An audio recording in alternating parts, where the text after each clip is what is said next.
Oke teman-teman, bertemu lagi dengan saya Azwan. Di video kita kali ini adalah segmen baru. Nama acaranya adalah Ngupi. Ngupi adalah ngulik psikologi.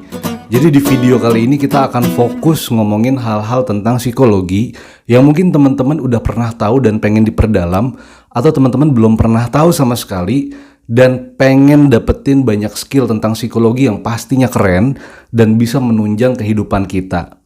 Tapi sebelum kita masuk ke dalam bahasan, disimak dulu, ditonton dulu intro video ini.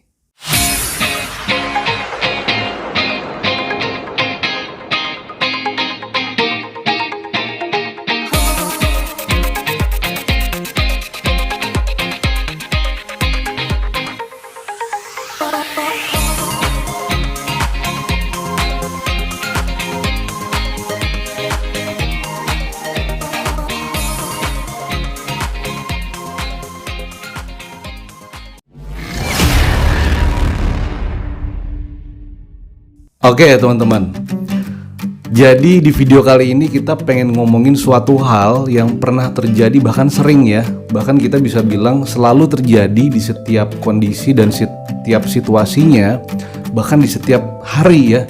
Kita nggak pernah lepas dari yang namanya nanti kita akan bahas. Tapi sebelum kita bahas, di sini saya punya bola kecil nih. Kita bisa bilang ini bola atau katakanlah ini balon. Kalau seandainya bola dan balon ini kita berikan udara yang berlebihan, apa yang terjadi dengan bola ini? Ya, yang pastinya akan terjadi adalah bola ini lama-kelamaan akan meledak. Dan itulah yang akan kita bahas di video kali ini. Yang kita akan bahas di video kali ini adalah tentang overthinking. Teman-teman bisa bayangin nih, ketika hari ini kita mikirin banyak hal, besok mikirin banyak hal, besoknya mikirin lebih banyak hal, dan apa yang terjadi lama-kelamaan kita overload dengan pemikiran kita sendiri, dengan pertanyaan-pertanyaan yang kita tanyakan ke diri kita sendiri yang tidak pernah kita jawab dan membuat kita stres pada akhirnya. Dan ketika kita stres, pastinya akan kendala dalam aktivitas kita sehari-hari teman-teman. Nah teman-teman udah tahu belum, di dalam psikologi itu membahas ada 6 jenis overthinking. Jenis overthinking yang pertama namanya adalah worried person. Nah, worried person ini adalah kondisi di mana seseorang, mungkin teman-teman pernah merasakan ketika kita sangat fokus dan sangat sering gitu ya untuk mempertanyakan, memikirkan skenario buruk yang akan terjadi dalam hidup kita.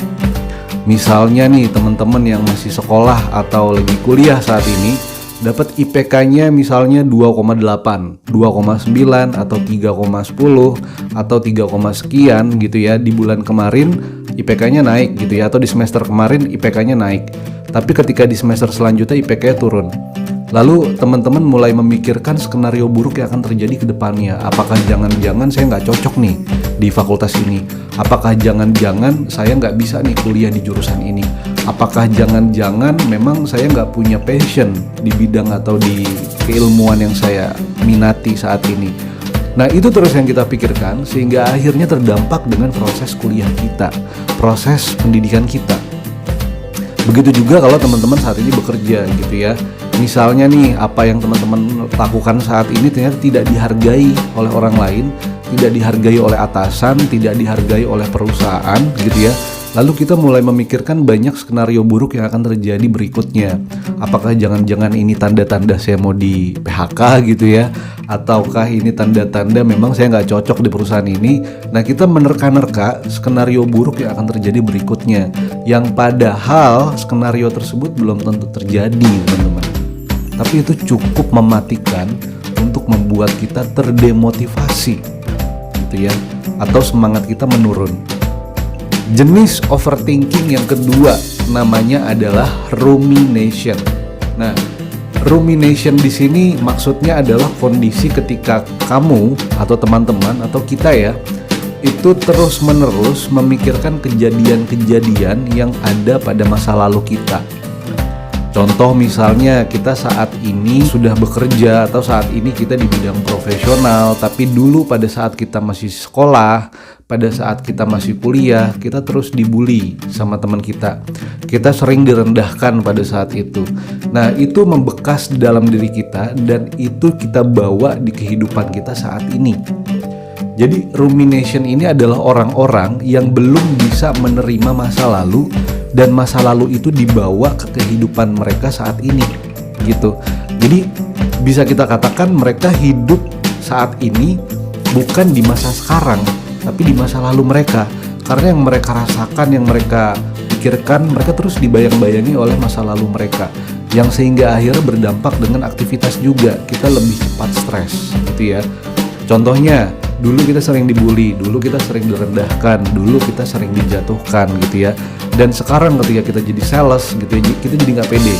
Terus habis itu pada saat ini kita katakanlah bekerja sebagai customer service gitu ya, atau teman-teman bekerja sebagai admin atau di bidang-bidang yang lain gitu ya. Selalu ada saja pemikiran-pemikiran yang kita tarik dari masa lalu untuk kita kaitkan di masa sekarang. Contohnya misalnya seperti ini teman-teman. Pada saat kita lagi jualan ya, kita sales gitu ya, kita lagi jualan, terus kita nggak closing gitu ya, kita nggak bisa menjual dengan laku produk yang kita jual. Lalu kita mulai menarik tuh masa lalu. Oh, apakah jangan-jangan karena dulu saya sering direndahkan ya, jadi saya nggak pede kalau ketemu sama orang. Padahal belum tentu karena masa lalu. Tapi itu terus yang kita pikirkan. Jadi itu jenis yang kedua namanya rumination. Oke, untuk jenis overthinking yang ketiga namanya adalah mind reading. Nah, mind reading itu bahasa Indonesianya adalah membaca pikiran orang lain atau membaca pikiran gitu ya. Contohnya gimana sih overthinking yang ketiga, mind reading? Emang bisa kita baca pikiran orang? Ya pasti bisa gitu ya. Pasti bisa, bisanya kayak gimana? Kayak contohnya seperti ini teman-teman. Ketika kita berkomunikasi sama orang, sama teman kita, sama atasan, sama kolega, sama saudara gitu ya, sama keluarga. Terus ada feedback negatif yang diberikan sama mereka terhadap kita.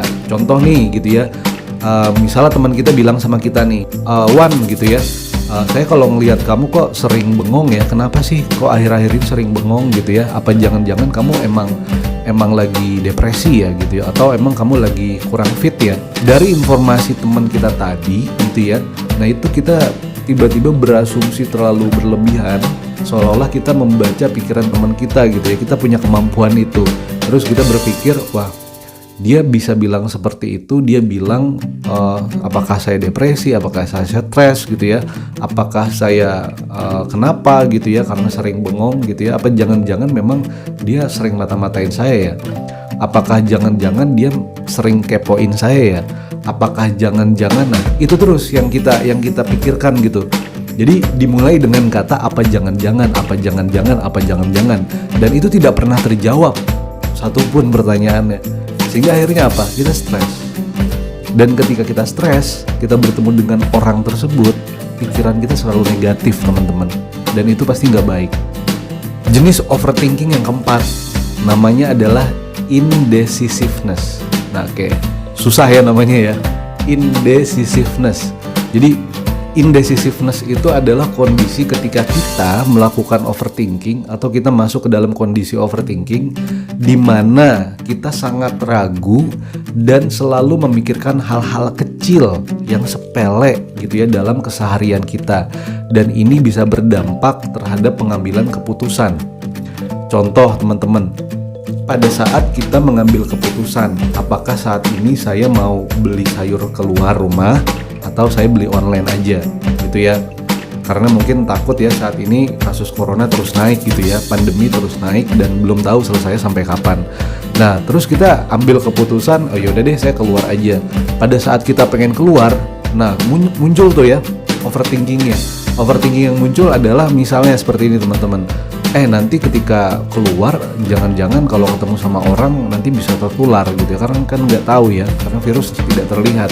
Apa jangan-jangan nanti ketika ketemu sama tukang sayurnya gitu ya, tukang sayurnya ternyata bukan cuma bawa sayur, bukan cuma bawa daging, tapi bawa virus juga gitu ya. Nah kita terus tuh dihantui dengan bayangan-bayangan, pemikiran-pemikiran seperti itu, sehingga akhirnya tidak ada keputusan yang kita ambil. Nah itu adalah dampak dari indecisiveness. Jadi berdampaknya ke keputusan. Kita takut jadinya untuk mengambil keputusan tertentu. Overthinking yang kelima namanya adalah worthlessness. Jadi worthlessness itu adalah kondisi ketika kita nih teman-teman overthinking terhadap diri kita sendiri dan menjatuhkan diri kita sendiri. lebih sering kita menjatuhkan diri kita sendiri gitu ya. Padahal ya keadaan umumnya biasanya kan kita lebih sering ngebully temen gitu ya, ngejek temen, menjatuhkan orang ya. Tapi ini kebalikannya. Justru yang kita lakukan adalah lebih sering menjatuhkan diri kita sendiri. Contoh, dalam proses bisnis, dalam proses kita mencapai keberhasilan gitu ya. Contoh deh, teman-teman saat ini sedang mengejar tujuan untuk jadi content creator gitu ya. Ketika teman-teman bikin konten, mungkin di Instagram gitu ya, ternyata viewersnya sedikit atau ternyata kontennya tidak banyak diminati orang. Terus teman-teman langsung berpikir, kayaknya memang saya ini selalu dipenuhi dengan kegagalan. Saya selalu dipenuhi dengan kesialan. Apakah memang saya tidak ditakdirkan untuk berhasil gitu ya? Apakah memang konten saya ini jelek banget gitu ya? Apakah memang saya nggak bisa bikin konten? Apakah memang gitu ya saya terlalu sembrono, buru-buru, nggak mikir gitu ya? Terus kadang-kadang ya, maaf nih teman-teman, kadang-kadang kita ngebodoh-bodohin diri sendiri dan itu fatal loh. Jadi buat teman-teman yang mungkin sering ngejatuhin diri sendiri, bahkan bilang bodoh terhadap diri sendiri, mulai dari sekarang tolong berhenti. Kenapa tolong berhenti ya? Karena ketika informasi yang kita berikan dalam diri kita, di dalam informasi itu ada emosinya, itu bisa berpotensi jadi program. Kalau udah jadi program, saya ini bodoh banget ya. Terus jadi program, saya ini bodoh banget ya. Terus jadi program, yang terjadi apa? Bakalan bodoh beneran. Mau ngapa-ngapain mager, mau ngapa-ngapain malas gitu ya, ngerjain apapun gak semangat gitu ya. Nah itu dampaknya teman-teman, coba dicek deh seberapa sering kita bilang bodoh terhadap diri sendiri. Berhenti dari sekarang. Overthinking yang keenam nih, yang terakhir teman-teman, namanya adalah hopelessness. Nah kalau dari kata hopeless, kita pasti udah bisa nebak ya maksudnya apa. Hopeless itu kondisi di mana kita itu tidak punya harapan gitu ya, tidak punya harapan terhadap keberhasilan, terhadap apa yang ingin atau sedang kita capai. Nah ini banyak terjadi nih di kehidupan kita sehari-hari teman-teman. Ketika kita mikirin suatu ide yang bagus, kita mikirin gagasan yang bagus gitu ya, pada saat kita mikirin ide dan gagasan itu, kita berpikir, wah ini kalau ide ini berhasil, ide ini saya jalankan dan tepat gitu ya sasarannya, ini bisa membuka lowongan pekerjaan buat banyak orang nih, ini bisa mensejahterakan saya nih, bisa membuat saya kaya raya nih. Tapi ketika kita jalankan, ternyata langsung gagal gitu ya, dan gak langsung berhasil. Lalu kita berpikir tuh hal-hal negatif terhadap apa yang kita lakukan dan apa yang kita rencanakan gitu ya. Mungkin ya pada saat kita pengen jualan online, kita jadi pebisnis muda, kita jualan produk di Tokopedia, di Shopee atau di marketplace yang lain gitu ya. Lalu pada saat kita jualan hari ini gak ada yang beli, besok gak ada yang beli, lusa juga gak ada yang beli, 1 bulan, 2 bulan, 3 bulan, 6 bulan gak ada yang beli. Terus kita mikirin yang enggak, selalu dengan negative thinking gitu ya. Misalnya nih contoh teman-teman, hari ini nggak ada yang beli, kita langsung negative thinking. Wah, ini produk saya jelek banget apa ya? Atau orang-orang emang nggak ada yang punya duit apa ya buat beli produk semurah ini gitu loh. Masa iya sih nggak ada yang mau beli gitu. Terus apa jangan-jangan saya ini jelek banget bikin iklannya ya? Apa jangan-jangan saya nggak bisa jualan di online ya? Apa jangan-jangan memang saya bukan ditakdirkan untuk jadi pebisnis online ya? Apa jangan-jangan, nah hampir mirip dengan jenis overthinking yang sebelumnya, tapi bedanya hopelessness ini adalah kita ketika mikirin suatu ide, gagasan atau rencana, terus kita lakukan, belum sempurna, belum selesai prosesnya kita lakukan, di tengah jalan kita langsung berhenti. Karena apa? Kita udah hopeless duluan. Karena mikirin berbagai macam kemungkinan, nanti kalau gagal gimana ya, nanti kalau nggak berhasil gimana ya, nanti kalau diketawain orang gimana ya, kalau dijatuhin orang gimana ya, kalau dibully orang gimana ya, nanti gimana ya, nanti gimana ya, nanti gimana ya. Lama-lama ya nggak kejawab gitu pertanyaannya, yang nggak gimana-gimana akhirnya. Jadi jalan-jalan di tempat gitu ya, karena prosesnya nggak selesai nggak selesai diwujudkan, nggak selesai direalisasikan. Pada saat kita mulai baru proses yang sedikit gitu ya atau sebentar, kita udah dihantui tuh dengan pemikiran-pemikiran negatif, terdemotivasi, stres, akhirnya nggak terwujud. Kita udah ngebahas ada 6 jenis overthinking yang pastinya ya mungkin teman-teman pernah merasakan dari jenis 1, jenis 2, atau jenis ketiga, jenis keempat, atau mungkin teman-teman ngerasain ke semua jenisnya gitu ya. Sebenarnya gini, masalah nggak sih kalau kita masuk ke dalam 6 jenis tadi? Ya nggak masalah teman-teman gitu ya. Tidak bermasalah karena overthinking itu adalah reaksi psikologis yang sangat wajar dan sangat umum terjadi gitu ya. Kenapa? Karena di dalam psikologis kita itu ada salah satu fungsi yang namanya self defense mekanisme gitu ya, atau mekanisme pertahanan diri. Atau kalau kita lihat dari perspektif hipnosis atau hipnoterapi, di dalam pikiran kita itu, di dalam otak kita ada area yang namanya critical area. Tugasnya itu selalu mengkritisi apa yang kita lakukan, apa yang kita kerjakan, apa yang kita pikirkan, apa yang kita rencanakan.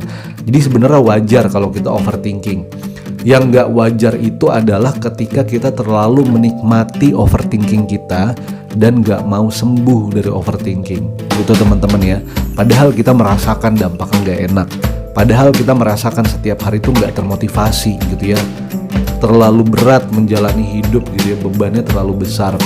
Kita tahu dampak seperti itu, tapi kita nggak pernah mau sembuh, nggak pernah mau keluar dari overthinking itu. Itu yang kita namakan bermasalah. Semoga di video pertama ini ya, ngulik psikologi itu bisa menjadi inspirasi buat teman-teman. Semoga kita bisa lepas dan bisa mengelola pikiran kita dengan baik. Intinya teman-teman, kalau kita mau sehat jangan cuma mikirin fisik, tapi psikologis juga penting. Karena fisik cuma mengikuti apa yang terjadi dengan psikologis kita. Kalau kita marah, kita keringetan. Kalau kita marah, kita emosi ya, otot kita jadi tegang gitu ya.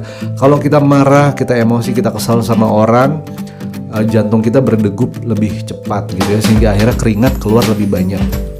Jadi fisik itu cuma ngikutin apa yang terjadi dengan psikologis kita. Jadi yang paling penting bukan fisiknya dulu, tapi psikologisnya dulu yang teman-teman harus bikin sehat, bikin stabil gitu ya. Karena kalau mental kita udah stabil, seharusnya gitu ya fisik kita juga akan bugar dan sehat gitu teman-teman ya. Oke, sampai ketemu di video ngupi selanjutnya, episode kedua, yang pastinya kita akan ngebahas lebih banyak, lebih dalam tentang psikologi yang teman-teman pasti butuhkan di dalam hidup, karena skill psikologi itu sangat penting teman-teman. Sampai ketemu di video selanjutnya, semoga bermanfaat buat hidup teman-teman. Jangan lupa di like, di komen, dan di subscribe gitu ya, supaya channel ini terus berkembang dan teman-teman mendapatkan informasi lebih banyak tentang psikologi. Saya Azwan, pamit dan undur diri. Kita ketemu di video ngupi episode kedua. Assalamualaikum warahmatullahi wabarakatuh.